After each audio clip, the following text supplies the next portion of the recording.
Tu es dans une saison compliquée. Tu pries, tu espères, mais rien ne change. Tu as l'impression que chaque fois que tu te relèves, une nouvelle épreuve surgit. Et pire encore, tu as cette sensation d'être seul. Parfois, tu te dis que même Dieu est silencieux. Tu regardes autour de toi et il n'y a plus personne. Mais aujourd'hui, je veux te dire quelque chose d'important. Ce désert que tu traverses n'est pas une fin, c'est une formation. La Bible nous enseigne que Dieu utilise des saisons de solitude, de silence et d'épreuves pour nous préparer. Ces moments difficiles ne sont pas là pour nous détruire, mais pour nous transformer. Regarde Moïse. Avant de devenir le libérateur d'Israël, il a passé 40 ans dans le désert de Madian, Exode 3:1. Regarde Joseph. Avant d'atteindre le sommet, il a été vendu comme esclave et jeté en prison. Genèse 37:28, Genèse 39:20. Regarde David. Avant d'être roi, il a fui pendant des années, caché dans des grottes, traqué comme un criminel, 1 Samuel 22:1. Mais chacun d'eux est sorti du désert plus fort, plus sage et équipé pour la mission que Dieu leur réservait. Le désert n'est pas une fin, mais une transition. Le silence de Dieu n'est pas son absence. Parfois, nous avons l'impression que Dieu est loin, mais en réalité, il est en train de travailler dans l'ombre. Jésus lui-même a été conduit par l'Esprit dans le désert pour être éprouvé avant de commencer son ministère, Matthieu 4:1. Si le Fils de Dieu a dû traverser une saison de solitude et de confrontation, pourquoi serions-nous épargnés? Tu n'es pas oublié, tu es en formation.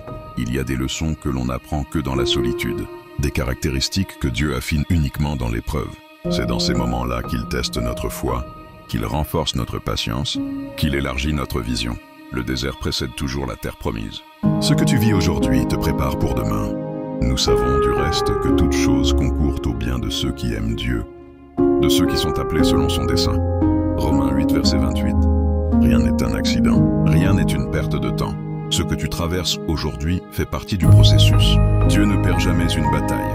Il utilise chaque saison pour te préparer. Ce que l'ennemi voulait utiliser pour te détruire, Dieu va l'utiliser pour te fortifier. Joseph a été trahi par ses frères, mais cette même trahison l'a amené à la position de gouverneur d'Égypte. Vous aviez pensé me faire du mal, Dieu l'a transformé en bien. Genèse 50:20. C'est temporaire. Dieu a fixé une date de fin. Les pleurs peuvent durer une nuit, mais la joie vient au matin. Psaume 35. Tu ne resteras pas dans cette saison pour toujours. Le désert n'est jamais éternel. Le test a une date de fin. Si tu persévères, si tu restes fidèle, si tu ne lâches pas la main de Dieu, alors tu verras la sortie. Après la prison, Joseph est entré au palais. Après la fuite, David a été couronné roi. Après la croix, Jésus est ressuscité. Ce que tu vis aujourd'hui est un passage, pas une destination. Tiens bon, si tu es dans une saison de désert, souviens-toi, Dieu est en train de te former. Il est en train d'affiner ton caractère, de solidifier ta foi et de préparer ta prochaine étape. Ne laisse pas le diable te faire croire que c'est la fin. C'est juste un chapitre. Ton histoire ne se termine pas ici. Crois-le, ton élévation arrive. Si ce message t'a parlé, partage-le avec quelqu'un qui en a besoin. Et souviens-toi, Dieu est fidèle. Il ne t'a pas oublié.